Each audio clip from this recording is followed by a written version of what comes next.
when I just saw a clip of Bernie Sanders on the floor getting into it with Duke Cunningham, because Duke Cunningham had basically said something about homos in the military. Yeah. And Duke Cunningham ultimately, I think, ended up in jail because of a scandal. But he kept maligning Bernie as a liberal, which of course now it would be a criticism from the left. But at that time, like, I had people call into my radio show saying, "You're a liberal." And I used to identify as being to the left of liberal. Yeah. But I would say, we advertise as a liberal talk radio network. Of course I am, because you just admitted it on air. And I said, yes, no, that's, of course.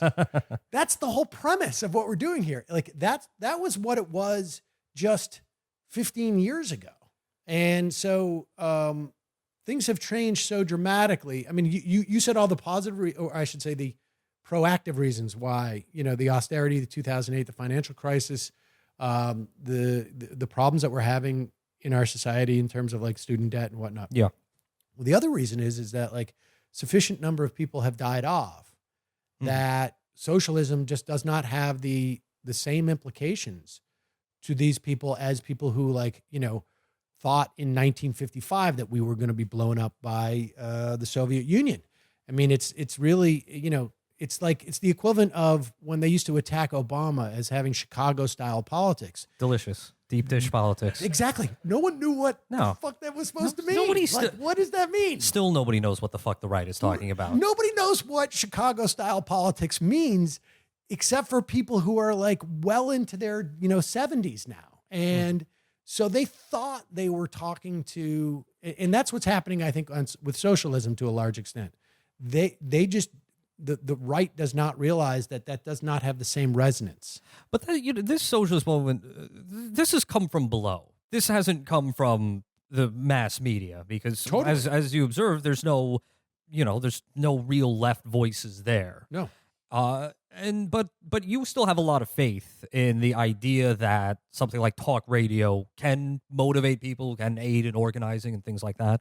Oh, without a doubt. I mean, I think, honestly, without a doubt, because you're just reaching much more people. And frankly, you're reaching people who, I mean, I would bet that your audience still is a fairly narrow demographic. I mean, we're talking about we're not talking 1 million people, right?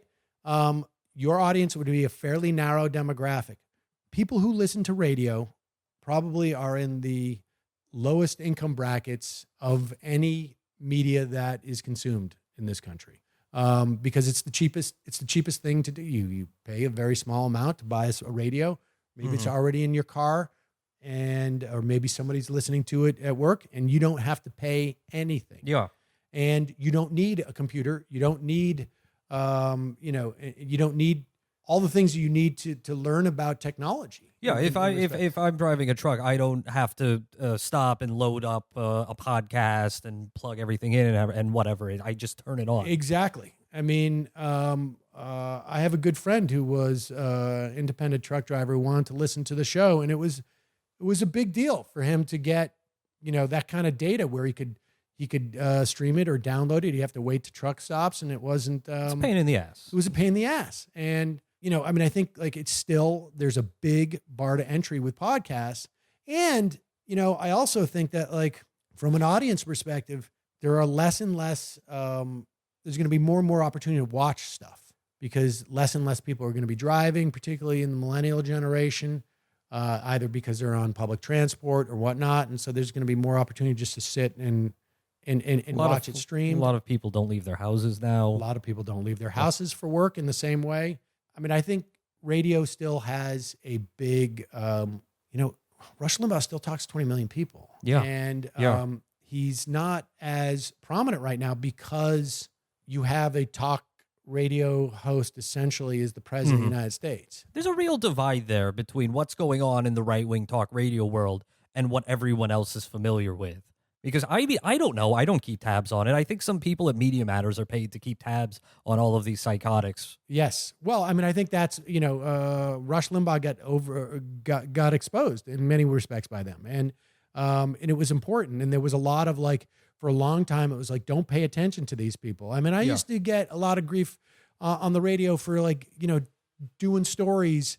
We would get grief, I would see criticism from sort of the mainstream media journalists on like, all you're doing is you're talking about some state legislator in Mississippi who wants to make abortion illegal or wants to outlaw, and then all of a sudden they want to make unions basically illegal. Then 5 years later, Scott Walker's doing it. Yeah, that's metastasized. That's the way that they would roll this shit out. And they're doing it now. Like literally they're doing it this week. Yeah. So I think there was a lot of value in that. And radio was a great way to sort of get that message out. It's the vector of the plague. Yeah, exactly. I mean, it still remains the lowest bar to access. A lot of liberals are they have a lot of angst over right-wing media, right? About, right-wing talk radio and Fox News and all this stuff. And, there's a kind of controversy, I think, on the left about just a kind of cause and effect thing, right? Has Fox News and talk radio brainwashed people, or is that just too easy an explanation, and there's something else? There's a more material or structural reason for why your grandparents are buying Iraqi dinars. I don't know those are mutually exclusive. I mean, I think you could say that the material and structural context basically weakens the immunity system and allows that to. But I also do think that there is something to be said that frankly that it has had a serious impact on the body politic. I mean, there was a reason why politicians would go on and I remember covering where congressmen would go on to apologize to Rush Limbaugh for saying anything that was remotely critical to him 15 years ago.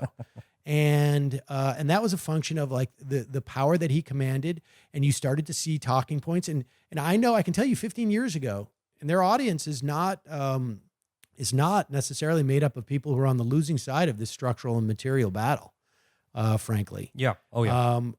I can tell you that 15 years ago, I could predict what we would see on Fox News by listening to the talk radio, that I could predict, arguments, and they were word for word what was on talk radio. And so I think it's easy to underestimate when you're hearing one narrative. And look, if you go across the country, Fox News, this is the other thing that people I don't think understand, has so much more clearance than an MSNBC, even to some extent CNN now, or equal to CNN, and has and because of the nature of it is played in places. So like for a long time, there was half as many homes in the country that had access to MSNBC as Fox on their cable systems.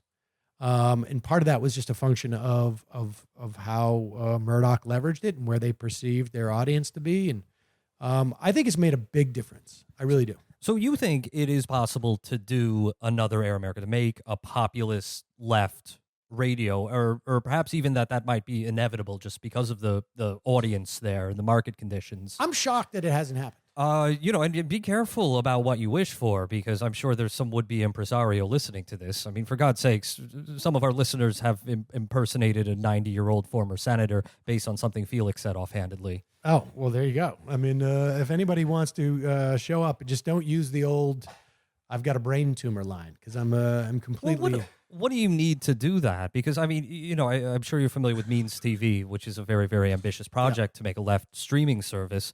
And this also seems like a very ambitious project that could actually, I mean, I'm convinced that it could actually provide, bear real fruits, politically speaking, in addition to being, a profitable enterprise, especially now in an election year where you have, 24 Democratic candidates, it looks like, all of whom are going to want to go on your shows and advertise. Right. So what needs to be done to do that? You alluded to earlier, there's a kind of left, the way the left does business. Oh, well, the way that the left funds things is very different than the way that right funds things. And the left has fewer uncles writing checks. They have fewer uncles, that's true. And they're less inclined on some level because a lot of times what the left wants to do is take their money, not just in the form of a donation, but in the form of confiscatory taxes. And I mean, that's just the reality, right? And they want to regulate the way that they make their money. But even that aside, I think there is a mentality on the right that is much more amenable to like venture. We're going to fund a bunch of different things operationally and see which one does well. On the left, I think, frankly, what makes people on the left, and I'm using that term very broadly, right? I mean, you could be center left and still be included here. The things that makes them, that places them on that part of the spectrum, I think they tend to want to have their money provide them with a sense of creativity.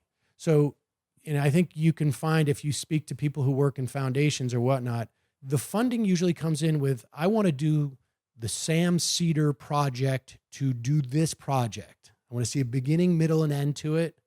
And I want to do this special thing. I'm going to fund this. What you do not get on the left of these organizations is somebody coming in and saying like, I'm just going to fund your operations.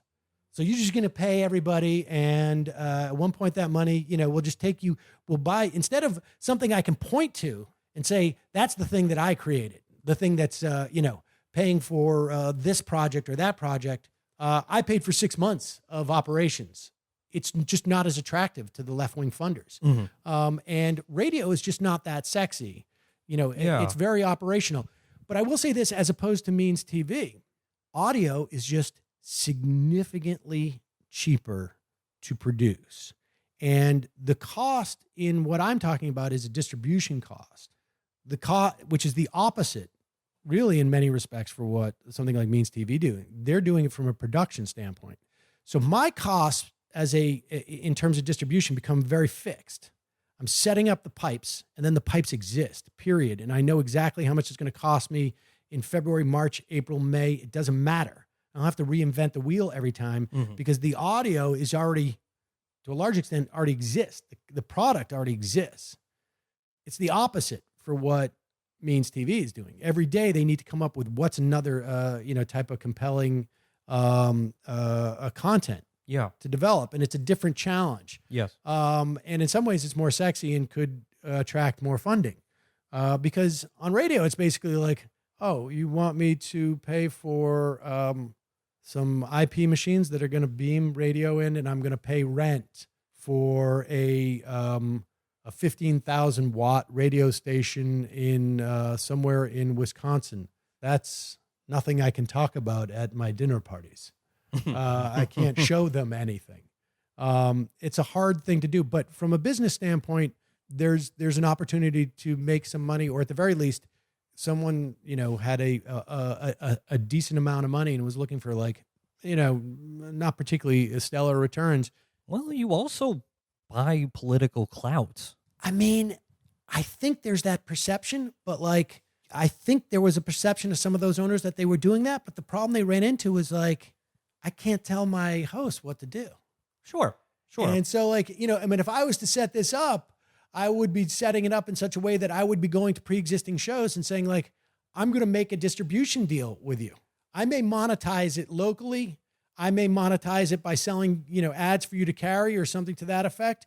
You're going to get the benefit and that you're going to expand your audience and you're going to monetize it. But I'm not going to go to you and say listen, guys, I really, Kamala Harris, you really should. But that's the thing. You don't have to interfere with the editorial content to leverage what you have, to leverage ownership of something like that. For instance, the owner of Air America who wanted to work in the Clinton administration. Well, Mark Green. That was Mark Green. Well, Stephen Green was his brother. And he installed Mark Green and Mark Green couldn't get himself out of a paper bag. I forgot Mark Green was involved with it. Yes, it was not good. Right. Well, I'm not saying he succeeded. He failed in this spectacular. But nevertheless, I think that there are. I think there's a reason why someone like Jeff Bezos buys the Washington Post, and I think it's an interesting book. And I try to talk about this to everyone